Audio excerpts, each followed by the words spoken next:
लेकिन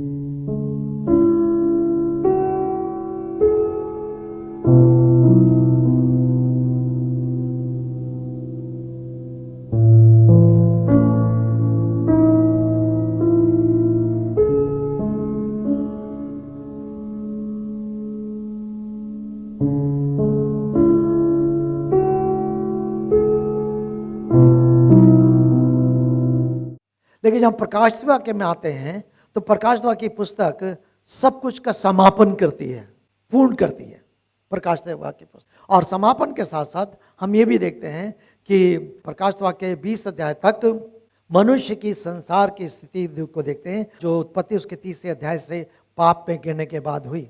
लेकिन जब आप प्रकाश वाक्य 21 और 22 अध्याय को आप पढ़ेंगे तब वो वही स्थिति को मैं बार बार बोल चुका हूँ, वही स्थिति को हम देखते हैं जो उत्पत्ति में पहले और दूसरे अध्याय में पाते हैं। अर्थात वहाँ पर पाप नहीं है, कोई भी पाप पहले और दूसरे अध्याय उत्पत्ति में नहीं है। ठीक प्रकाश वाक्य में भी आखिरी 2 अध्याय में कोई पाप नहीं है। पाप का निवारण परमेश्वर ने पूरी तरह कर दिया और अब परमेश्वर का न्याय का समय आ गया है। तो पहली बात यह है कि उत्पत्ति आरंभ है, प्रकाश वाक्य समापन है। इस चीज को हमें साधारण रीति से इसको समझना है। 22 अध्याय है प्रकाश वाक्य पुस्तक में। प्रकाश वाक्य की पुस्तक का अर्थ है यूनानी भाषा में वो किसी पर्दे को हटाना, किसी पर्दे को हटाना। कोई चीज पर पर्दा पड़ा हुआ है, ढकी हुई है और आप उसको हटा रहे हैं तो अब जो चीज ढकी है वो खुले रूप में दिखाई दे रही है। और प्रकाश वाक्य की पुस्तक में यही है कि बहुत सारी चीज जो ढकी हुई थी अब धीरे धीरे वो खुल रही हैं और परमेश्वर का आत्मा किस रीति से उनको खोल रहा है। जब हम इसके लेखक के बारे में पाते हैं, हम देखते हैं कि यूहन्ना सुसमाचार का जो लेखक है, और यूहन्ना प्रेरित प्रभु यीशु मसीह के सबसे अधिक प्रिय प्रेरितों में से एक है। यूहन्ना ने जब सुसमाचार लिखा अपना नाम कहीं नहीं लिखा। यूहन्ना ने जब पत्रियों को लिखा तो अपना नाम कहीं नहीं लिखा। पहला यूहन्ना ने सुसमाचार लिखा और सुसमाचार का लिखने का करता ये था, उसका मुख्य उद्देश्य यह है कि तुम यीशु को जानो और यीशु के द्वारा तुम जीवन पाओ, उद्धार को प्राप्त करो। ये मुख्य उद्देश्य है। और उसने अपना परिचय इस तरह से दिया है जिससे वो शिष्य यीशु जिससे प्रेम करता था, वो शिष्य जिससे यीशु प्रेम करता था, वो शिष्य जिससे यीशु प्रेम करता था। जहां कहीं भी ये शब्द आया है सुसमाचार को पढ़ते हुए तो आप ये देखेंगे, समझ जाइए कि यूहन्ना अपने स्वयं के बारे में कह रहा है। क्यों? क्योंकि वो जानता था कि मैं तो बहुत छोटा हूं और इसलिए वो अपना नाम लेते हुए भी अपने आप को इतना ज्यादा समझता था, इसलिए उसने अपना परिचय इस तरह से दिया। तो सुसमाचार का लिखने का कारण यह है कि लोग यीशु को जाने, प्रभु यीशु मसीह को जाने और प्रभु के द्वारा जीवन को प्राप्त करें। और इसीलिए सुसमाचार यूहन्ना में सबसे अधिक जीवन की बातें लिखी गई हैं। सबसे अधिक जीवन शब्द सबसे अधिक उसमें आया है, यूहन्ना में आया है। जब हम इन पत्रियों में आते हैं, जो पहली पत्री, दूसरी पत्री, तीसरी पत्री आती है जो यूहन्ना ने लिखी है, अब उसका उद्देश्य दूसरा उद्देश्य है। उसका उद्देश्य यह है कि तुमने जीवन पा लिया, तुमने यीशु मसीह को पहचान लिया, तुमने यीशु मसीह को जान लिया, तुमने यीशु मसीह के द्वारा जीवन पा लिया। अब जब तुमने यीशु को जान लिया, यीशु के द्वारा तो पहचान लिया तुमने, उसके द्वारा तुम्हें उद्धार मिल गया, जीवन मिल गया, अब तुम्हारा जीवन कैसा होना चाहिए, अब तुम्हें कैसे संसार में जीना है। तो तीनों पत्री इस बात को सिखाती हैं कि अब हमारा इस संसार में किस प्रकार से एक मसीह होने के नाते या प्रभु यीशु मसीह के जीवन को प्राप्त करने के बाद हमें किस प्रकार से इस संसार में जीना है। और इसीलिए वो यूहन्ना के जब पत्रियों को लिखता है तो जैसे पहली पत्री में प्रभु यीशु मसीह के गुण के बारे में लिखता है कि परमेश्वर क्या है, वही गुण प्रभु यीशु मसीह में है, और उसके बाद प्रतिदिन की वॉक के बारे में, चाल के बारे में लिखता है। लेकिन जब प्रकाश वाक्य में आते हैं तो प्रकाश वाक्य में ठीक है, तुमने यीशु को प्राप्त कर लिया, तुम इस पृथ्वी पर प्रभु को जानने के बाद इस रीति से तुमने जीवन व्यतीत करा, इस रीति चले हो, अब तुम्हारे लिए भविष्य में क्या रखा है। भविष्य अर्थात जिन्होंने यीशु मसीह को पाया है और यीशु मसीह के साथ जीवन को व्यतीत किया है, उसके अनुसार चलें। अब उनके लिए भविष्य की एक आशा है और वो आनंद काल का जीवन, वो क्या है, वो प्रकाश वाक्य में हम देखते हैं। हम जैसे धीरे धीरे आगे बढ़ते जाएंगे कुछ समझने की कोशिश करेंगे और आगे। तो तीन बातों को याद रखें, तीनों चीजों को अलग अलग रीति से समझना है। बाइबल को समझने के लिए हम पुस्तकों को जब पढ़ते हैं तो उनकी पृष्ठभूमि में आना जरूरी है, लेखकों को समझना जरूरी है, और तब हम उस चीज को धीरे धीरे आगे समझते हैं। तो जैसे मैंने कहा कि किस प्रकार से हमने प्रेरित काम उसका पहला अध्याय 1 पद से लेकर 11 पद तक पढ़ा, और 1 पद से लेकर 11 पद तक मेहरबानी से पहले मेरे साथ निकाल लीजिए। इसको हम प्रकाश वाक्य के साथ जोड़ेंगे। किस रीति से ये आपको और मेरी मदद करेगा कि हम इसको प्रकाश वाक्य में समझ सकते हैं। प्रेरित काम उसका पहला अध्याय, परमेश्वर प्रभु यीशु मसीह कहता है 8वें पद में, परंतु जब पवित्र आत्मा तुम पर आएगा तब तुम सामर्थ पाओगे। मैं यहाँ पर एक स्पष्ट करना चाह रहा हूँ, माफ कीजिएगा। कई लोगों के सामने एक प्रश्न है और बहुत सारे बातें विवाद है। हम पवित्र आत्मा के विरोध में नहीं है। पहली बात, सियोन कलीसिया का सिद्धांत जो है पवित्र आत्मा का विरोध करना नहीं। पवित्र आत्मा के बिना हमारी सेवा बेकार है, पवित्र आत्मा के बिना हमारा जीवन बेकार है, पवित्र आत्मा के बिना हम कुछ नहीं कर सकते, और पवित्र आत्मा इस संसार में हमें पवित्रता का जीवन ले जाना सिखाता है। लेकिन हाँ, इन पदों को हमें समझना है कि जब हम अन्य भाषा की बात करते हैं तो पवित्र आत्मा का काम केवल अन्य भाषा देना नहीं है। अन्य भाषा उन कई सारे वरदानों में से एक वरदान है जो किसी भाई को मिल सकता है, किसी बहन को मिल सकता है, किसी को नहीं मिल सकता। मुझे प्रभु ने नहीं दिया, मैंने बहुत प्रार्थना करी। अब इसका मतलब नहीं कि प्रभु ने मेरे को पवित्र आत्मा नहीं दिया। पवित्र आत्मा तो प्रभु ने उस दिन मुझे दे दिया था जिस दिन मैंने प्रभु यीशु मसीह को अपने जीवन में स्वीकार किया था। जिस दिन आपने उसको स्वीकार किया, पापों से पश्चाताप करके प्रभु यीशु मसीह आपके अंदर आया। कौन रहता आपके जीवन में? आपके जीवन में पवित्र आत्मा रहता है। वही आपके जीवन को संचालित करता है, वही आपके जीवन को चलाता है। सो इस पर तो कह रहा है जब पवित्र आत्मा आएगा तो तुम क्या करोगे? सामर्थ पाओगे। कौन सामर्थ पाओगे? सामर्थ चंगाई की सामर्थ की बात नहीं कर रहा वो, या अन्य भाषा की सामर्थ की बात नहीं कर रहा है, या बड़े बड़े कार्य करने की सामर्थ की बात नहीं कर रहा। वो कह रहा है तुम सामर्थ पाओगे और तुम मेरे गवाह होगे। एक मसीह जीवन एक गवाह का जीवन है। जब प्रभु यीशु मसीह मेरे और आपके जीवन में काम करता है तब वो सबसे पहले मुझे और आपको अपना गवाह बनाता है। अभी एक संडे पहले या 2 संडे पहले एक भाई यहाँ पर आए थे और वो एचएल में थे, एचएल में काम करते। मैं भी उस समय एचएल में था, उनका डिपार्टमेंट दूसरा था, मेरा डिपार्टमेंट, हम इधर थे। उस बात जब बातचीत हुई तब हमें पता चला, उस पीरियड में मैं भी वहाँ पर था। जब प्रभु यीशु मसीह को एचएल में रहते हुए मैंने प्रभु को स्वीकार किया था, प्रभु ने मेरे जीवन में अद्भुत काम किया, बदलाव किया। बहुत सारी लंबी कहानी है, लेकिन परमेश्वर ने उसी समय एचएल में रहते हुए मेरे जीवन में कार्य किया कि पिछली बातों को छोड़ करके मैं प्रभु के अनुग्रह में मैं एक नए जीवन को चाल चलूँ, जीवन व्यतीत करूँ और उसका गवाह बन करके उस एचएल में कुछ समय में रहूँ। उसके बाद एचएल छोड़ करके मैं प्रभु की सेवा में आ गया। सो आप कहीं भी हैं, परमेश्वर का पवित्र आत्मा आपको अपना गवाह बनाता है कि आप उसके गवाह बन जाए।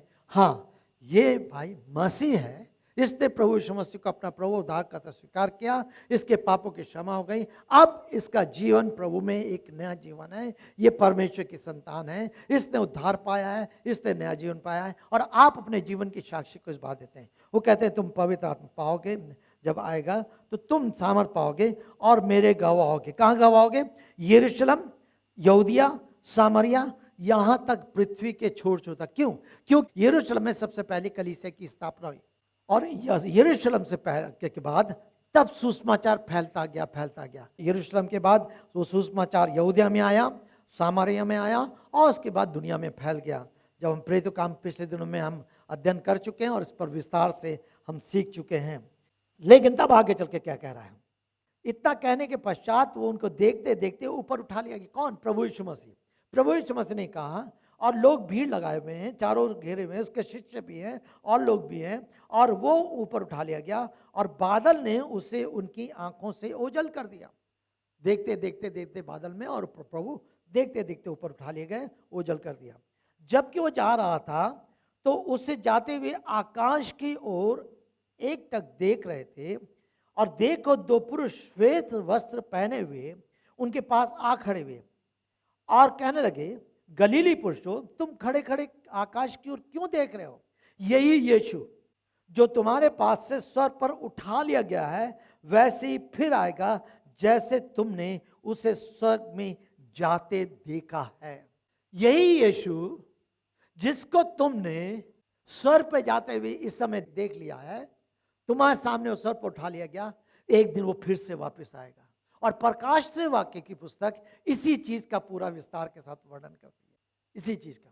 उसके आगे का जो कंटिन्यूएशन है वो प्रकाशित वाक्य की पुस्तक में है, क्योंकि इसके बाद अब कलीसिया स्थापना हुई, प्रभु का सुसमाचार फैलने लगा, प्रभु का कार्य हो रहा है, परमेश्वर ने कलीसिया को बना दिया। जब हम आगे जाएंगे देखेंगे प्रकाशित वाक्य में कलीसियाओं के बारे में तब देखेंगे। लेकिन तब उसके बाद अब प्रभु यीशु मसीह का आना कैसे होगा, तो वो उस प्रतिज्ञा का पूरा होना किस प्रकार से पूरा होगा, क्या क्या घटनाएं घटित होंगी, क्या क्या चीज होंगी, वो सारी चीज प्रकाशित वाक्य में खुलासे में की गई है। इससे पहले जब दानियेल की पुस्तक में हम आते हैं तो दानियेल की पुस्तक में 12 अध्याय हैं। मैं थोड़ा सा जोड़ रहा हूं। दानियेल की पुस्तक में 12 अध्याय हैं और पहले 6 अध्याय इतिहास के बारे में, लेकिन अंतिम 6 अध्याय में 4 राज्यों के बारे में है। और चौथा राज है वो रोमी राज है। और रोमी शासन काल में प्रभु यीशु मसीह का जन्म हुआ था, रोमी। लेकिन उस समय दानियेल क्या कहता है, दानियेल, क्योंकि उस समय पढ़ते हुए जब हम दानियेल को देखते हैं तो दानियेल की पुस्तक में हम पाते हैं कि 12 अध्याय, दानियेल उसका 12 अध्याय, और उसमें हम इस बात को देखते हैं कि वहां पर सारी बातें सील कर दी गई, वहां पर सारी बातों को सील कर दिया गया। दानियेल 12 अध्याय 9 पद कि उसने कहा है दानियेल तू चला जा, क्योंकि ये बातें गुप्त और अंतिम समय तक के लिए मोहर बंद है। मोहर बंद का मतलब क्या है, कोई चीज को बंद करके उस पर सील लगा दी गई। अब सील लगाने का मतलब यह है जिसकी सील है उसके पास अधिकार है, वही खोल सकता है, कोई दूसरा नहीं खोल सकता। और इसी को जब हम प्रकाश वाक्य में आते हैं तो हम देखते हैं प्रभु यीशु मसीह ने उसी चीज को खोल दिया है। जो दानियेल की पुस्तक में मोहर बंद दिखाई दे रही है, उन्हीं बातों को हम देखते हैं कि किस रीति से वो प्रकाश वाक्य में वही चीजें खोली जाती हैं। उसको भी अभी हम आगे चल करके देखेंगे किस रीति से वो सारी खोल दी गई। लेकिन जब हम प्रकाश वाक्य में जाते हैं, इस बात को एक बार मेहरबानी से अब आइए प्रकाश वाक्य में हम 1-2 पदों को पढ़ेंगे। मेरा मुख्य कारण ये है कि जो आज मैं पृष्ठभूमि आपके सामने ले रहा हूँ, इसको हम समझ जाएं और समझने के साथ साथ तब आप आगे बढ़ सकें। ये बहुत ज़रूरी है इसको जानना। प्रकाश पहला अध्याय है, उसका 19 पद। इसलिए जो बातें तूने देखी हैं, जो बातें हो रही हैं और जो बातें इनके पश्चात होने वाली हैं, उन्हें लिख ले। जो तूने देखे हैं, अब यही संदेश यूहन्ना के पास पहुंच रहा है। यूहन्ना प्रभु यीशु मसीह का एक शिष्य है, 12 शिष्यों में से एक शिष्य है, वो प्रेरित है और उसने इसको लिखा है, परमेश्वर लिखा है। अभी हम उस पर भी जाएंगे कैसे क्या है। देखा, क्या देखा उसने, यूहन्ना ने क्या देखा था?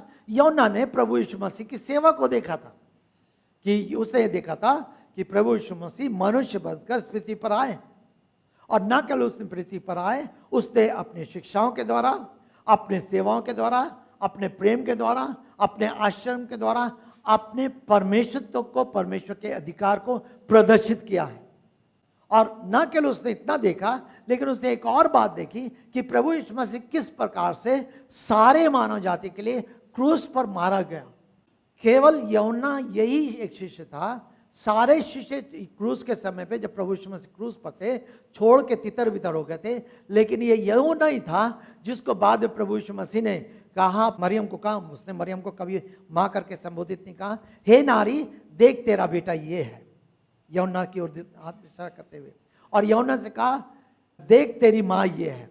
और तब उसके बाद उसने इस मरियम की जिम्मेदारी यूहन्ना को दी और यूहन्ना उसको लेकर अपने साथ चला गया। सो यूहन्ना ने प्रभु यीशु मसीह को क्रूस पर चढ़ते हुए देखा, यूहन्ना ने प्रभु यीशु मसीह की क्रूस की मृत्यु को देखा, यूहन्ना ने प्रभु यीशु मसीह की मृत्यु के बाद दफनाए जाने को देखा और जी उठने के को भी देखा। तो जो बात तूने देखी है, क्या देखा है कि परमेश्वर की योजना में उसका इकलौता पुत्र मनुष्य बनकर इस पृथ्वी पर आ गया है, ताकि ना केवल वो अच्छे अच्छे काम करे, ना केवल वो शिक्षा दे, ना केवल वो भूखों को खिलाए, ना केवल वो आश्रयक्रम करें, ना केवल वो चंगाई करें, लेकिन सबसे बढ़कर समस्त मानव जाति के पापों को लेकर के वो क्रूस पर बलिदान हो जाए। जो पाप का दंड मुझे और आपको भुगतना था, वो उसने स्वयं अपने ऊपर ले लिया और अपने ऊपर लेकर वो क्रूस पर बलिदान हो गया। यदि प्रभु यीशु मसीह मेरे और आपके लिए क्रूस पर बलिदान ना हुए थे तो इस संसार में और कोई दूसरा नहीं था जो मुझे और आपको पापों से छुड़ा सकता था, कोई नहीं होता। और वो कार्य जो कोई नहीं कर सकता था वो प्रभु यीशु मसीह ने किया, और इसको यूहन्ना ने देखा। वो उद्धार के कार्य को जो परमेश्वर पिता की योजना में होकर के जो यीशु मसीह द्वारा पूरा किया उसको देखा है। तो कह रहा है जो बातें तूने देखी हैं, जो बातें हो रही हैं, अब ये वर्तमान की बात है, जो बातें हो रही हैं वर्तमान में, जो हम चलते चले आ रहे हैं, प्रभु यीशु मसीह के स्वर्ग पे उठाए जाने के बाद, उसके बाद यूहन्ना कुछ साल और जीवित रहा, अभी हम उसमें भी जाएंगे उसको समझने के लिए। जब कुछ समय और जीवित रहा, उसके बाद आज भी जो चीज हो रहा है, लेकिन कुछ बात ऐसी जो आने दिनों में होंगी, लिखा है जो फ्यूचर की ओर, पास्ट, प्रेजेंट, फ्यूचर। तो प्रकाशित वाक्य पुस्तक ये तीनों को लेकर के आगे बढ़ती है, और इसलिए पहला अध्याय बहुत ही महत्वपूर्ण अध्याय है। पहला अध्याय एक ब्रिज के समान है। ध्यान दीजिए, तो प्रकाशित वाक्य क्या बात कर रहा है? जो बातें हो गई हैं, अर्थात मेरे और पाप के छुटकारे के लिए जो निवारण हो चुका है, जो आज वर्तमान में घट रही हैं, जिसके लिए भविष्यवाणी पहले हो चुकी हैं। यहेजकेल के द्वारा भविष्यवाणी हुई। जब यशाया तक हम भविष्यवाणी को पढ़ते हैं तो यशाया यिर्मयाह की भविष्यवाणी जरूर कुछ चीजों को इस ओर प्रकट करती हैं, लेकिन अधिकतर करीब 80% भविष्यवाणी वो उस समय इस्राएलियों के लिए थी, और 20% आगे चलकर सुसमाचार पीरियड के लिए, काल के लिए, जो सुसमाचार का काल है अब चलाई। जो पीरियड है ये सुसमाचार काल कहलाता है, कलीसिया काल, और इसलिए हमें इसको समझना है। तो कह रहा है कि जो रही हैं इनके पश्चातों ने उन्हें लिख ले, उसको लिखने के लिए। अब थोड़ा सा यूहन्ना के बारे में। यूहन्ना ने जब प्रकाशित वाक्य की पुस्तक को लिखा, उसकी आयु लगभग 90 से 95 के साल के बीच। अब कुछ हम हिस्टोरिकल परिस्थिति को समझना चाहेंगे, क्या हो रहा था इस समय में। करीब 64 से 65 एडी यीशु मसीह के उठाए जाने के बाद नीरो शासक था और रोम पे राज कर रहा था, और वहां पर उससे सबसे ज्यादा मसीहों को सताया गया। लेकिन उसी समय में उसने कुछ ऐसा करा, उसने रोम में आग लगवा दी, और रोम में आग लगाने के कारण उसका एक मन की ये इच्छा थी कि जो पुराने भवन के निर्माण है ये आग लग करके सब बर्बाद हो जाएंगे, तो मैं नया रोम को स्थापित करूंगा। लेकिन जब ये बात खुलासे में आ गई कि आग लग गई, तो उसने अपने आप को बचाने के लिए मसीहों का नाम लगा दिया, क्रिश्चियंस का नाम लगा दिया, और जो उस समय विश्वास में आ गए यीशु मसीह के अनुयायी थे। और जब उनका नाम लगा दिया गया तो उनको लोगों ने विरोध किया, और रोमियों ने करीब 40,000 मसीहों को उस समय मार डाला। ऐसी परिस्थिति थी। वही पीरियड था जब पतरस और पौलुस की भी, वो भी सुसमाचार के कारण वो भी बलिदान हो गए। लेकिन अभी यूहन्ना जीवित है। अब यूहन्ना उसके बाद वो बंदी गृह में डाला जाता है। पतरस के बारे में हम बाद में देखेंगे, जब उस छत पर आएंगे तो हम देखेंगे, लेकिन उसको भी बंदी बना लिया जाता है। जरूर वो पतरस में भेजा गया, उसको बाद में मैं आपके सामने डालूंगा। तो ये थोड़ा सा पृष्ठभूमि है, और परमेश्वर अब यूहन्ना को इस्तेमाल कर रहा है। लेकिन आइए थोड़ा सा हम आगे बढ़ते हैं। जब हम इन सारी चीज़ों को देखते हैं तो हमने दानियेल की भविष्यवाणी को देखा, दानियेल किस प्रकार से उस भविष्यवाणी को पूरा कर रहा है, प्रकाशित वाक्य किस प्रकार से ये सारी बातों को कर रहा है। लेकिन अब आगे चलने के बाद जब हम इस पुस्तक को देखते हैं, कई तरह से विभाजन है। पहले हम 4 विभाजन को देखने के बाद फिर और खंड में हम जाएंगे। पहला विभाजन है जो प्रस्तावना, पहले अध्याय के पहले पद से लेकर 8 पद तक। प्रस्तावना कह दीजिए, अब उस इंट्रोडक्शन कह दीजिए, परिचय कह दीजिए, सारी चीज जो है कि ये है मसीह द्वारा उस भेद के रहस्य को खोलना। मसीह द्वारा उस भेद के रहस्य को खोलना। यूहन्ना कुछ नहीं कर रहा, ध्यान दीजिएगा। तो कौन है? यूहन्ना को इस्तेमाल किया जा रहा है, यूहन्ना को यूज किया जा रहा है। हम लोग बोलते हैं यूहन्ना का प्रकाशित वाक्य, यूहन्ना का प्रकाशित वाक्य, यूहन्ना का प्रकाशित वाक्य, है ना? ठीक है, परमेश्वर ने यूहन्ना को लिखा है, लेकिन यूहन्ना को इस्तेमाल किया जा रहा है। कैसे इस्तेमाल किया जा रहा है अभी हम थोड़ा सा इसी के बाद आगे देखेंगे। दूसरा खंड जो है प्रस्तावना, दूसरा पहला दर्शन मसीह की कलीसिया का है। अब कलीसिया युग में, उस समय कलीसिया स्थापित हो चुकी थी। जो जब था प्रभु यीशु मसीह क्रूस पे जाने के बाद 30वीं शताब्दी में, 30वीं लगभग 30वीं 33वीं शताब्दी थी, जब प्रभु यीशु मसीह क्रूस पर मारे गए, गाड़े गए, और तीसरे दिन जी उठे। 40 दिन तक लोगों को दिखाई दिए, और उसके बाद स्वर्ग को उठा लिए गए। और उसके बाद फिर देखते हैं यरूशलेम में कलीसिया की स्थापना हुई, और कलीसिया अब जगह जगह बढ़ती चली आ रही है। तब उसके बाद जो दर्शन है उन मसीह और कलीसिया, 7 कलीसियाओं को परमेश्वर का नाम लेकर के उन कलीसियाओं के बारे में वर्णन करता है। जैसे 11 पद में लिखा हुआ है, वो कलीसियाँ इफुसुस, सुमना, परगाउन, थुआतीरा, सरदीस, फिलाडेल्फिया और लौदीकिया, इसको हम बाद में हम देखेंगे और इसके क्रम में भी हम अध्ययन करेंगे इसका। तो यह है दूसरा दर्शन, तीसरा भाग। दूसरा दर्शन जो है वो है मसीह एवं स्वर्ग और स्वर्ग का दर्शन। उसमें बहुत सारी चीजें, स्वर्ग को किस प्रकार से, आसानी से स्वर्ग में नहीं पहुंचाया गया। परमेश्वर ने मुझे और आपको आसानी से स्वर्ग नहीं पहुंचाया, क्योंकि न केवल प्रभु ने इस पृथ्वी पर अपने आप को बलिदान किया, लेकिन उसके बाद भी उसको एक बहुत बड़े युद्ध में से होकर जाना पड़ा यीशु मसीह को, और उन सारे स्वर्गदूतों से जो उसके विरोध में थे, और उस पर विजय पा करके परमेश्वर ने स्वर्ग के राज को या स्थान को मेरे और आपके जिसको तैयार किया था, मुझे और आपको वहाँ पर पहुँचने में मदद करी। तब उसके बाद चौथा जो दर्शन है वो मसीह एवं विजय, किस प्रकार से प्रभु यीशु मसीह विजय पान। तो मसीह स्वयं 4 अध्याय के 1 पद से लेकर 16 अध्याय के 21 पद तक, मसीह एवं विजय 17 अध्याय के 1 पद से लेकर 21 के 8 पद तक। तब उसके बाद दर्शन मसीह एवं स्वर्ग का कलीसियाओं का सारा दर्शन है। तब अंतिम में न केवल चुनौती है लेकिन कार्य का पूर्ण होना, कल चुनौती है और कार्य का पूर्ण होना। और तब 20 और 21 अध्याय बहुत सुंदर अध्याय हैं। हम उसी चीज को पाते हैं जैसे मैंने पहले कहा था, जो हमने अदन की वाटिका में पहले और दूसरे अध्याय में देखा। जो परमेश्वर ने उस वाटिका को रचा था, मनुष्य को रचा था, मनुष्य निष्पाप था। अब 21 और 22 अध्याय में मनुष्य निष्पाप उस नए वाटिका में है, जो उसकी कलीसिया, जो उसकी दुल्हन है, ये है। लेकिन इसके साथ साथ जब और हम आगे बढ़ते हैं और विभाजन में जाते हैं, तो हम एक चीज को और देखना चाहिए, किस प्रकार से परमेश्वर के लोगों ने इसको अलग अलग करके बांटा है, ये सारी चीजों को देखते हुए। ठीक है, हमने दानियल उसके 12 अध्याय 9 पद को देख लिया। अब आइए पहले से 3 पद तक, पहले से 3 पद तक मैं पढ़ना चाहूँगा। बहुत सारी चीज़ मैं शेयर करना चाहता, लेकिन टाइम के अनुसार मुझे थोड़ा शॉर्ट करना पड़ रहा है। यीशु मसीह का प्रकाशन, किसका प्रकाशन है?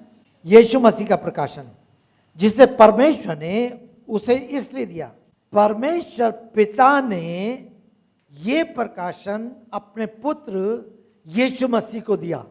परमेश्वर पिता ने ये प्रकाशन अपने पुत्र प्रभु यीशु मसीह को दिया। क्या कहा है? परमेश्वर ने उसे इसलिए दिया कि अपने दासों को वो बातें दिखाए जो शीघ्र होने वाली हैं। उसने अपना स्वर्गदूत भेजकर इन्हें अपने दास यूहन्ना को बताया।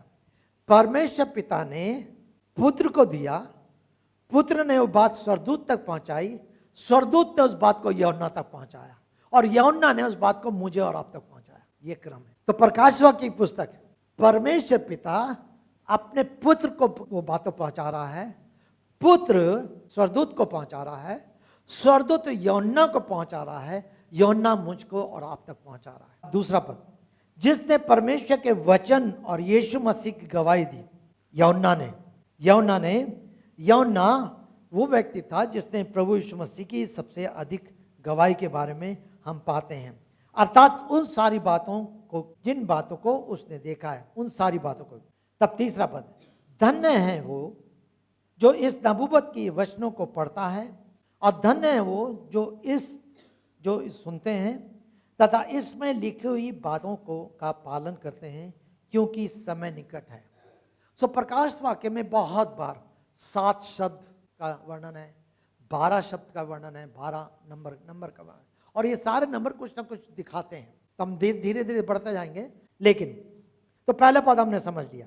दूसरा पद, जिसने परमेश्वर के वचन और यीशु मसीह की गवाही दी। प्रभु यीशु मसीह वचन है। आदि में वचन था, वचन परमेश्वर के साथ था और वचन हमारे साथ था। वचन के द्वारा सब कुछ रचा गया, वचन के साथ सब कुछ हुआ, और यही वचन देदारी हुआ। वचन क्या है? प्रभु यीशु मसीह देदारी हुआ। और इसलिए जब यीशु की बात करते हैं, वचन की बात करते हैं, दोनों को हम सेपरेट नहीं कर सकते, दोनों को हम अलग नहीं करते। और इस कहता है यीशु मसीह की गवाही दी, अर्थात उस सारी बातों को। लेकिन तीसरे पद में जो धन्य है, धन्यवाणी, ये ब्लेसिंग्स हैं। और प्रकाश वाक्य में 7 ब्लेसिंग्स जो हैं वो विश्वासियों के लिए है, जिन लोगों ने प्रभु यीशु मसीह के वचन को सुन करके विश्वास किया। प्रचार बहुत लोगों के सामने किया जाता है, इब्रानियों 4 अध्याय उसका दूसरा पद, क्योंकि वास्तव में हमें भी उन्हीं के सदृश सुसमाचार सुनाया गया। बहुतों के समान मुझे और आपको भी परमेश्वर का सुसमाचार सुनाया गया। लेकिन क्या आगे क्या कहता है? परंतु उस सुने हुए वचन से उन्हें कुछ लाभ ना हुआ। क्यों लाभ नहीं हुआ? वचन सुनाया गया। हो सकता है आप कलीसिया में कई समय से आ रहे हो, आज यहाँ है, कल कहीं और हो, परसों। हो सकता है आप मसीह परिवार में आपका जन्म हुआ हो सकता है आपके पिताजी या दादाजी पास्टर रहे होंगे, पादरी रहे होंगे, बिशप रहे होंगे, कुछ और होगा। मैं भी इस बात को लेके बहुत घमंड करता था, कुछ भी हो। और उन्होंने, अरे हम तो शुरू से वचन सुन रहे हैं, शुरू से सुसमाचार सुन, बहुत अधिक सुना है। और कितने लोग हैं परमेश्वर के सुसमाचार को सुनते चले आ रहे हैं। आप सब अपने बारे में, आप कब से प्रभु यीशु मसीह के वचनों को, सुसमाचार को सुन रहे हैं? एक दिन, एक महीना, एक साल, कई और साल, कई और समय। लेकिन क्या कह रहा है परमेश्वर? उनको सुनाया गया है, कह रहा है वचन उन्हें कुछ लाभ नहीं है। कुछ क्यों लाभ नहीं हुआ?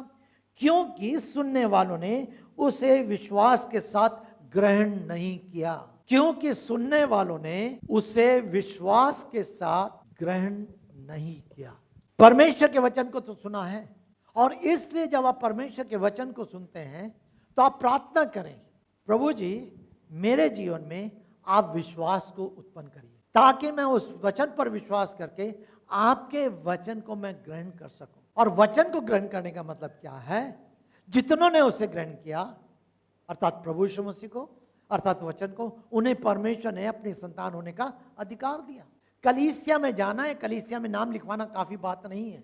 मैं भी बहुत घमंड करता था, लेकिन सबसे बड़ी बात यह, क्या मैंने उस सुसमाचार को सुन करके, उस पर विश्वास करके उससे ग्रहण किया है? क्या मैंने प्रभु यीशु मसीह को ग्रहण किया है? मैं इसलिए जा रहा हूं, अरे मुझे बहुत अच्छा लगता। आप थोड़ी देर के लिए सोचिए, आप कब से प्रभु यीशु मसीह के सुसमाचार को सुन, लेकिन आपका प्रत्युत्तर क्या है? आपका रिस्पॉन्स क्या है?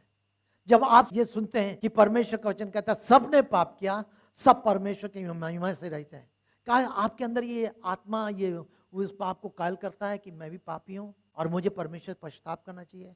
और तब आप प्रार्थना करें, प्रभु आप मेरे पापों को क्षमा कीजिए, मुझे एक नया जीवन प्रदान कीजिए, मैं स्वीकार करता हूं, मैं स्वीकार करती हूं। कहीं ऐसा ना हो कि हम सुनते चले जाएं और जीवन खत्म हो जाए और हम कुछ ना कर पाए।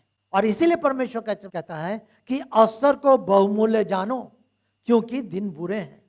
और जो अवसर हमें मिले, जो अवसर मिले, मैं बार बार अपने साक्ष्य में बोलता हूं, पहले बहुत घमंड करता था, लेकिन जब एक व्यक्ति ने, एक भाई ने, एक प्रभु के दास ने, आज प्रभु की सेवा करते करते उनको लगभग मेरे से 2-4 साल का फर्क था, उस समय क्रिश्चियन कॉलेज में पढ़ रहे थे, उस समय उन्होंने मेरे से 3 प्रश्न पूछे थे। भाई रॉली, अगर आज आप मर जाएं, आप कहाँ जाएंगे? आपको क्या निश्चय है? मेरे पास कोई उत्तर नहीं था। क्या प्रभु यीशु मसीह ने आपके पापों को क्षमा किया है? मेरे पास कोई उत्तर नहीं था। क्या आपने प्रभु यीशु मसीह को अपना उद्धारकर्ता स्वीकार किया है? मेरे पास कोई उत्तर नहीं था। मेरे प्रियो, सुन तो बहुत समय से रहते हम, मुझे बहुत घमंड था, मैं यूथ ग्रुप का मैं सेक्रेटरी हूं, मैं था और उसी में बहुत घमंड करता था। लेकिन मेरे प्रियो, उस दिन प्रभु ने मुझे दिखाया। मेरी एक नम्र अनुरोध है, निवेदन आपसे, परमेश्वर के सुसमाचार को सुन करके पैरों से मत रोंदिए, उसका प्रत्युत्तर आपको देना पड़ेगा। अगर आप यहाँ नहीं देंगे तो परमेश्वर आपके साथ कुछ और व्यवहार करे। सावधान हो जाइए, परमेश्वर ठट्टों में नहीं उड़ाया था, और ये गंभीर बात है। और इसलिए सुसमाचार तो सुनाया गया, लेकिन उन्होंने, वो कहता है कि विश्वास नहीं किया। सो कह रहा है कि सारी बातें जिन्होंने देखी, यूहन्ना इस बात की गवाही दे रहा। अब यहाँ पर तीसरे पद में, धन्य है वे जो उस, पहला धन्यवाणी, 7 धन्यवाणी को हम देखेंगे जल्दी से। धन्य है वो जो इस नबूवत की वचनों को पढ़ता है। जैसे अगर मैं इस समय आपके सामने पढ़ रहा हूँ तो प्रभु वो धन्यवाणी प्रचारक के लिए होगी, या आप जब घर में पढ़ते हैं तो आप किसी सामने आप पढ़ के सुनाते हैं तो आप उस समय के लिए ये लागू होता है। दूसरी बात, धन्य है वो जो सुनते हैं, आप सुन रहे हैं, परमेश्वर की दृष्टि में आप धन्य। तीसरी बात, जो लिखी हुई बातों का पालन करते हैं, जो लिखी हुई बातों का पालन करते हैं। केवल सुनाना काफी नहीं है, केवल सुनना काफी नहीं है, लेकिन पालन करना अनिवार्य है। क्यों? आगे चल के क्या लिखा है इस पद के अंत में? क्योंकि समय निकट है। जब प्रभु आ जाएगा तो सब कुछ समाप्त हो जाएगा, उसके बाद अवसर नहीं होगा। मुझे और आपको नहीं मालूम कब तक मुझे और आपको रहना है। मैं आपसे बात कर रहा हूँ, बाहर निकलूं, ठोकर खाऊं, गिर जाऊं और मेरा हार्ट अटैक हो जाए, मैं चला जाऊं इस दुनिया से, किसी को नहीं मालूम। तो मृत्यु से डर नहीं है। मैं प्रभु का धन्यवाद, क्योंकि मेरे पास एक आशा है। रास्ते में बस दुर्घटना होती, कुछ भी होता है, अब मौत से हमें डर नहीं है, क्योंकि परमेश्वर ने एक हमें धन्य आशा दे दी है। लेकिन अगर सचमुच में हमने सुनकर उसको पालन करने के तत्पर नहीं है, हो सकता है कि हम 100% ना हो पाए, लेकिन हमारे अंदर इच्छा होनी चाहिए, हमारे अंदर समय समर्पण होना चाहिए, हमारे अंदर ये अनुशासन होना चाहिए, परमेश्वर हम आपके वचन का पालन करना चाहते हैं, हम आपके वचन का पालन, और हम अपने बल पे नहीं कर सकते, लेकिन हमें आपकी सहायता की जरूरत है। आपकी सहायता द्वारा हमें पालन करना सिखाइए, हमारी मदद करिए। तो पहले धन्यवाणी, धन्य है वो जो परमेश्वर के वचन को पढ़ता है, जो धन्य है जो सुनते हैं और लिखी बातों का पालन करते हैं, क्योंकि समय निकट है। अर्थात अगर समय निकट है तो मुझे और आपको सावधान होना। अगर मान लीजिए आप कुछ बीमार हैं, या मैं अपने ही बारे में कहूँ, आपके बारे में नहीं, मैं अपने ही बारे में, मेरे को तकलीफ है, मैं जाता हूँ डॉक्टर पास और डॉक्टर को दिखाता हूँ मेरे को तकलीफ हो रही है।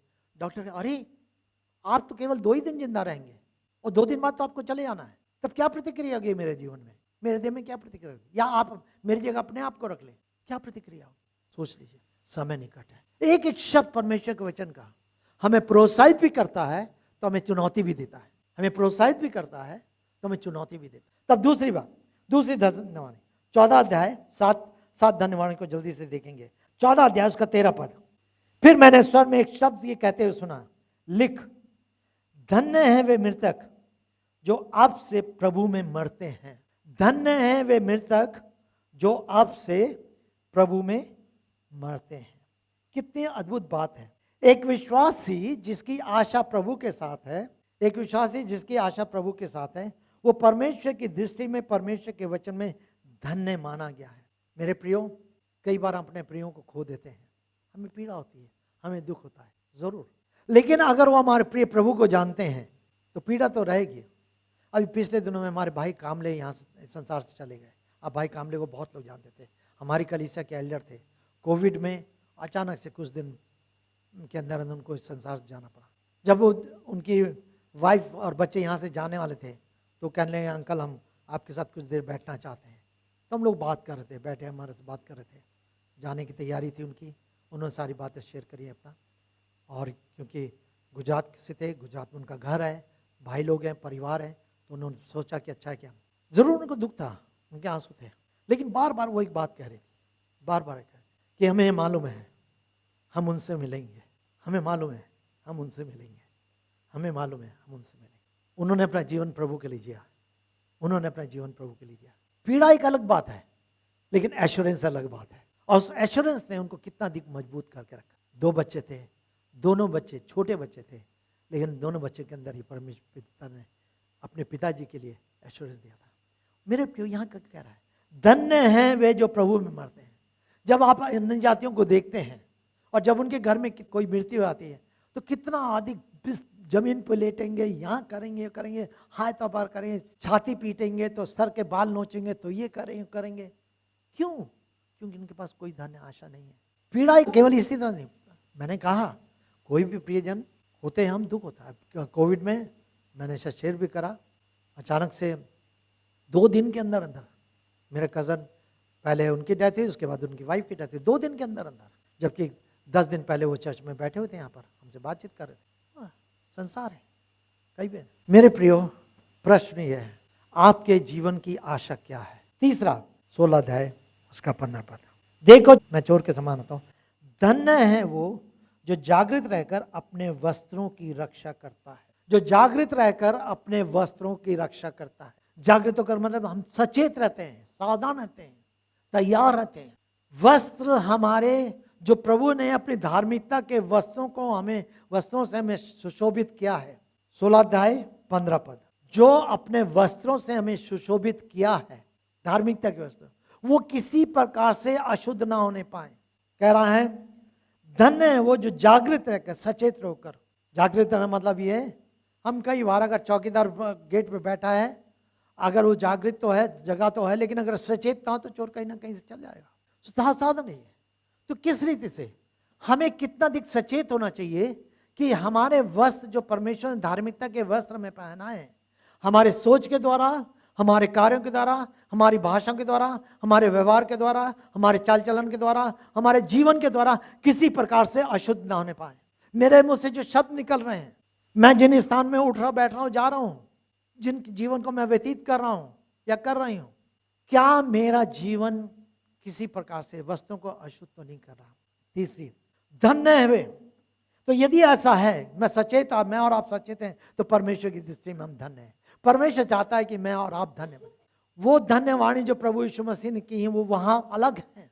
ये धन्यवाणी बिल्कुल हम प्रभु यीशु मसीह के उस राज की निकटता में है, बिल्कुल अंत में पहुंच रहे हैं। 19 अध्याय और उसका 9 पद, धन्य है वे जो मेमने के विवाह के भोज में आमंत्रित हैं। कितनी सुंदर बात है। किस किस को मिला है निमंत्रण? प्रभु ने आपको वहां निमंत्रण दिया है भाई। हे सब परिश्रम करने वाले बोझ से दबे लोगों, तुम मेरे पास आओ, मैं तुम्हें विश्राम दूंगा। मेरा जुआ उठा लो, मुझसे सीखो क्योंकि मैं सहज और नर्म हूं। उसने आपको निमंत्रण दिया है। क्रूस पे जब उसने हाथ फैलाया हुआ था, उन हाथों में कील ठोकी जा रही थी, उन पाँव में ठीक के कीले ठोकी जा रही थी। वही समय था वो आपको बुला रहा था।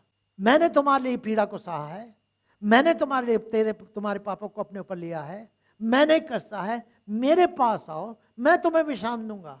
और ना केवल तुम विश्राम पाओगे लेकिन अनंत विश्राम में मैं तुम्हें प्रवेश कराऊंगा। उसने मुझे और आपको निमंत्रण। लेकिन यहाँ पर लिखा है धन्य है वे जो मेमने के भी हैं। एक समय आएगा परमेश्वर क्या करेगा? ये कलीसिया उसकी देह है, उसकी दुल्हन है। इस दुल्हन को, इस कलीसिया को ले जाएगा, इस कलीसिया को ले जाएगा। प्रभु यीशु मसीह अपनी कलीसिया को लेने के लिए आने वाले हैं। और अगर कलीसिया को ले आने वाले हैं और अगर आपको निमंत्रण नहीं मिला है तो आप वहां जी नहीं पाए, या आपको निमंत्रण मिला आपने उसको तिरस्कार दिया, फेंक दिया, उसकी कोई चिंता। प्रभु के निमंत्रण को गंभीरता से लेना। मेरे प्रियो, मैं बार बार रिमाइंड करना चाहता हूँ, बार बार आपको ये स्मरण दिलाना चाहता हूँ। कहता है विवाह के भोज में कितना सुंदर समय होगा जहाँ स्वयं परमेश्वर होगा, उसका पुत्र होगा और परमेश्वर पिता अपने पुत्र के विवाह को, कुरिन्थियों में पौलुस कहता है कि उसने हमारी मंगनी लगाई है, हमारी बात एक से लगाई है, अर्थात अपनी कली से, उसकी कली से उसकी दुल्हन है जिसको लेने आएगा। किस तरह से तैयारी होती है। इसीलिए मत्ती उसके 25 अध्याय में वो 10 कुंवारी की कहानी दी गई है, शिक्षा दी गई है प्रभु यीशु मसीह के द्वारा। आगे चल करके 20 अध्याय उसका 6 पद, धन्य और पवित्र हैं वो जो प्रथम पुनरुत्थान के भागी हैं। कितना सुंदर होगा। प्रथम पुनरुत्थान क्या मतलब है? एक के द्वारा मृत्यु आई, दूसरे के द्वारा जीवन आया। और प्रभु यीशु मसीह जब अपने लोगों को जी उठाएगा, थिस्सलुनीके में बहुत अधिक वर्णन है, लेकिन कितना अधिक है। पवित्र हैं वो जो प्रथम पुनरुत्थान के भागी हैं। किस प्रकार से? क्योंकि परमेश्वर ने हमें मृत्यु से पार किया है। मृत्यु पर हमारे ऊपर कोई अधिकार नहीं है। जय ने मृत्यु को निगल लिया। हे मृत्यु तेरी जय कहाँ रही? पौलुस कहता है पहला कुरिन्थियों उसके 15 अध्याय में, उसके 56, 57, 58 पद में पढ़ेंगे तो आपको ये मालूम चलेगा कि जय ने मृत्यु को निगल लिया। प्रभु यीशु मसीह हमारा विजयी है, उसने मृत्यु को निगल लिया। अगर वो जी ना उठा होता तो मेरे और आपके पास कोई आशा ना होती। प्रभु यीशु मसीह सब काम करते, शिक्षा देते, ये करते, वो करते, सबको करते, लेकिन उसके बाद स्वयं कब्र में जाने के बाद कहानी खत्म। लोगों ने तो ये सोचा था, शिष्यों ने तो ये सोचा था, इसीलिए शिष्य छोड़ के चले गए। क्यों शिष्यों ने अपने आप को बलिदान कर दिया प्रभु यीशु मसीह के लिए? क्यों उसके सेवक बन गए? क्यों उनके पीछे चले? अपने प्राणों को भी उन्होंने प्रिय ना जाना। क्यों? क्योंकि उन्होंने प्रभु यीशु मसीह को जी उठे देखा। और वो जो जी उठा है उसने मुझे और आपको एक पुनरुत्थान की आशा दी है। आपको मालूम, जब प्रभु यीशु मसीह ने लाजर को, जिसमें 4 दिन से बदबू आ रही थी और प्रभु यीशु मसीह कब्र पे थे, प्रभु यीशु मसीह ने क्या कहा? पुनरुत्थान और जीवन मैं ही हूं, बिना मेरे द्वारा कोई भी परमेश्वर पिता के पास नहीं पहुंच। और तब उसने कहा, हे लाजर तू निकल आ। लाजर बाद में मरा, बाद में लाजर मरा, लेकिन वो भी उस दिन के लिए तैयार है जिस दिन प्रभु यीशु मसीह आएंगे, मुझे और आपको, अपनी कलीसिया को, अपने लोगों जलाएंगे, हम भी उसके साथ, वो भी हमारे साथ होगा। लेकिन प्रभु यीशु मसीह मरने के बाद भी जी उठे। और इसलिए वो कहता है धन्य हैं वे जो पवित्र हैं और प्रथम पुनरुत्थान के वारिस हैं। 22वां अध्याय और 7वां पद, धन्य है वो जो इस पुस्तक की नबूवत के वचन को मानता है। धन्य है वो जो इस पुस्तक के वचन के नबूवत को मानता है। और अंतिम बात यह है, इसी 22 अध्याय का 14 पद, तो 7 धन्य ब्लेसिंग्स हैं जो एक विश्वासी के लिए, एक प्रभु के जन के लिए हैं। धन्य हैं वे जो अपने वस्त्रों को धो लेते हैं, जिससे वे जीवन के वृक्ष के अधिकारी हों। जिससे वे जीवन के वृक्ष के अधिकारी हों। एक समय था, अदन की वाटिका में से परमेश्वर ने आदम और हवा को निकाल दिया क्योंकि उन्होंने परमेश्वर की आज्ञा का उल्लंघन किया। और तब परमेश्वर ने कहा कि ऐसा ना हो कि जीवन के वृक्ष में से खा करके मेरे समान हो जाएं, और उसको निकाल करके वृक्ष पर दिया। लेकिन वो वृक्ष सुरक्षित रखा हुआ है। वो दिन आएगा जब मैं और आप उस अदन में, दोबारा उस नए अदन में प्रवेश करेंगे और परमेश्वर उसी वृक्ष में जिसको उसने अपने स्वर्गदूतों द्वारा सुरक्षित रखा है मुझे और आपको देगा, खाने के लिए देगा। कितने आनंद की बात होगी। मेरे प्रियो, प्रकाशित वाक्य धन्यवाणी से भरा हुआ है। प्रकाशित वाक्य केवल डरावनी पुस्तक नहीं है, बह देने वाली पुस्तक नहीं है, लेकिन एक आशा से भरी हुई पुस्तक, आशा से भरी पुस्तक है। तो ये 7 धन्यवाणी, थोड़ी देर के लिए विचार करिए, हम कहाँ पर अपने आप को रख सकते हैं। मेरे प्रियो, आकाश और पृथ्वी तो टल जाएगा, लेकिन बिना पूरा हुआ उसका एकमात्र वचन, एक बिंदु भी ना टलेगा। परमेश्वर के वचन परमेश्वर के वचन है, किसी मनुष्य के नहीं है। और परमेश्वर वो है जो कभी झूठ नहीं बोलता। परमेश्वर वो है जो कभी झूठ नहीं बोलता। और इसलिए मुझे और आपको परमेश्वर के वचन का आदर करना, डरना नहीं है, लेकिन उसकी सकारात्मक तो देखिए। हाँ, जरूर न्याय से मुझे और आपको डरना है, उस आग से हमको डरना है जिसको हम प्रकाश वाक्य के अंतिम अध्याय में वर्णन पाते हैं, उसको हम देखेंगे, उससे डरना है। लेकिन उस आशीषों पर विचार कीजिए। परमेश्वर ने मुझे और आपको उन आशाओं में संभागी होने के लिए उस क्रूस पर अपने इकलौते पुत्र को, प्रभु यीशु मसीह को बलिदान करा है, ताकि न केवल मैं और आप पाप से छुटकारा पाए, लेकिन उस पाप से छुटकारा पाने के बाद उस अनंत आशीषों में संभागी हो सकें जो मेरे प्रियो परमेश्वर ने मेरे और आपके लिए रखी है।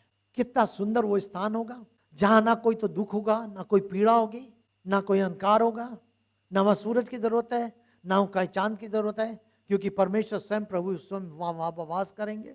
वहाँ नौकरी में जाने की जरूरत नहीं पड़ेगी, तुम क्यों नहीं आए टाइम से भाई।